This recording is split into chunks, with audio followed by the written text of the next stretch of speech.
The first impression I want to correct is the use of that word, the speaker. Oh. He is the former speaker.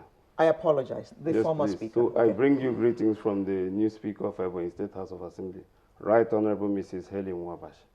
Okay. Now, I want to correct the impression that the former speaker was ousted because of his education. We itemized the grounds for his impeachment, and it did not include education. Okay. But in the passing, we pointed out that he's so insufficiently educated as to allow himself to indulge in fetish practices. And the fetish practices we pointed out have not been executed over these years. So it is at the point that the tendencies manifested themselves that we decided to treat them. Can I just interject for a second? Yes, how long has he been a speaker in Ebonyi State? How many years? He has been a speaker for about 2 years. 2 years? Yes. So he was only elected speaker 2 years ago? Yes. And in the last 2 years, 2011 December. You were one of those that voted for or against him? For him? Yes. And at that point, yes, you did not realize that his education was below par? I'm pointing out the fact that we did not impeach the former speaker on grounds of education.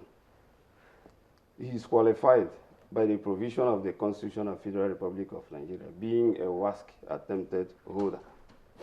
Attempted? Yes, so that qualifies him. We have articulated the grounds of his impeachment, and these include conduct likely to cause a breach of the Constitution of the Federal Republic of Nigeria, 2011, as amended. That was our first point. So you felt that fetishness and superstition is one of those activities that a speaker should never be seen to partake of? It promoted his self-interest and went against his oath of office. I give you an example. Okay. 3 members, of which I'm inclusive, were suspended on the grounds that the speaker had a nightmare wherein they were holding his neck. And on that grounds, he suspended these 3 members. And when he told us in private on May 5th, we couldn't believe our ears. We decided we were not going to make the discovery public until we have such credible witnesses that we make it impossible for him to deny what he said. And we met him on several times, and in the presence of witnesses, he told us the same repeated thing, that among other things, why he wouldn't allow the suspended members to be recalled was the fact that his dreams come true, and he dreamt of them trying to strangulate him. Okay, now, when he was going, now I can't help but smile because this, it no, sounds, is this for real? Is this for real in our democracy?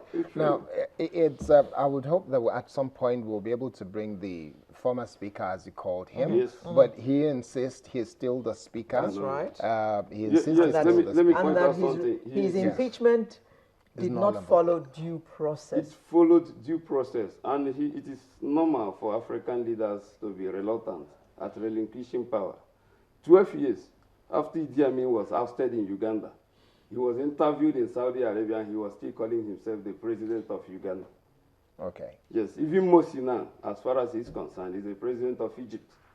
Saddam Hussein, when he was ousted in Iraq, still referred to himself as the president of Iraq throughout his life. Okay. Now, let me come back to those who are suspended because in the dream of the speaker or former speaker, as you would like us to call him, in his dream, they were going to strangle him. Now, did he unilaterally suspend them, or was it a case of some allegations were made against them and the entire house agreed, voted, and those who say yes and those who say nay, and the yes or ayes have it? Was that what happened? Not what happened. Oh, unilaterally. I give you explanation. Okay. Having had his dream, he decided to contrive a plot, a facet to present to the world, give reasons why 3 members should be suspended. And he came up with this allegation, if you watch the video clip of the House proceeding, that those members conducted themselves in a manner likely to cause a breach of affection between the executive and the legislature. As ambiguous as that, no details, no specific. Then he put it to vote, because no motion is moved except with the leave of the speaker. He's the chairman during proceedings. So he allowed the honorable member come up with the allegation, we moved the motion for suspension. He refused to entertain counter motion, put it to vote, and only 4 members participated in the voice vote.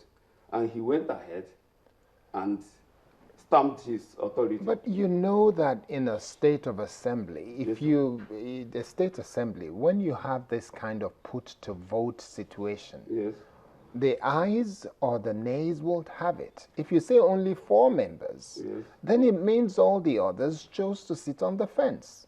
Yes, sorry, sir.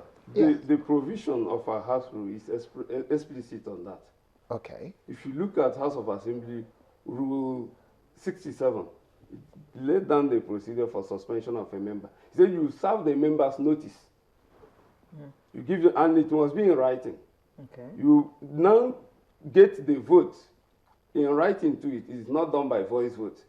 Okay. It is a resolution in which members vote by putting down aye or nay as they want to vote. So we never followed that procedure. Mr. Chime, were you suspended, or were you still attending proceedings in the House during the period? During the period, even though my suspension or our suspension was illegal, we decided to stay off in the interest of the security and protection of the assembly. Because should we attend, they may want to evict us by force, and our constituents will resist it. It will lead to a breakdown in law and order. Okay. We are not, the suspension itself was illegal. The House of Assembly rule, House rule provides that you cannot suspend a member or members for a period of more than 14 days. But we have had a speaker who has suspended members for a period of up to 13 months, 10 months, 6 months, and our own 2.5 months still counting. Okay, so when you had that, those who are members of the State Assembly in Ebonyi State, even if it's only, were you in the chambers, in the hallowed chambers, on that day when the suspension happened? The purported suspension, yes. Okay, so when it was happening, those who said yes, there were only 4 of them? 4 voice votes. Okay, and then did anybody say nay? No. Nobody said nay? Yes. So it means that they are culpable as well, because by not saying nay, they have silently acquiesced. In this instance, silence did not signify consent, because they couldn't have participated, because the procedure in itself was against the House rule. Mm-hmm. So as far as they were concerned, they told us, they came to us, that they didn't want to say anything because it would have been giving legitimacy to the nonsense. In any case, had they said nay, he would still have gone ahead to stamp his gavel. But that way you would have said that the nays were 20 and the ayes were 4, and yet the speaker decided to say the ayes have it. The foundation was already faulty. But isn't it have been done in writing, yes, not by voice? The House rule said the voting should be in writing. Honorable Chime, yes, sir. You would agree with me that those who say that evil thrive when good men keep silent, are they right or not? They are right, and that is part of the reason why they decided to take action. Okay. By impeaching the condemned speaker. Okay. Now let's come to.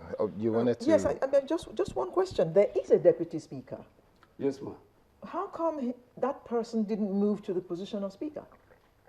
Because we respect the zoning arrangement of our party, the party we come from. Okay. The People's Democratic Which is the Party. PDO. Okay. All right. Okay. Mr. Ryan. Now, you've listened to both sides. In Ebonyi, in Nasarawa, we wanted to get somebody from Adamawa as well to be part of this conversation. You are into Leadership Watch, and you're seeing all of these things play out in Nigeria. What is your thought? Yeah, I must begin by saying that, regardless of how the public look at it, impeachment is still part of the processes in any democracy. And I have not seen anything unconstitutional.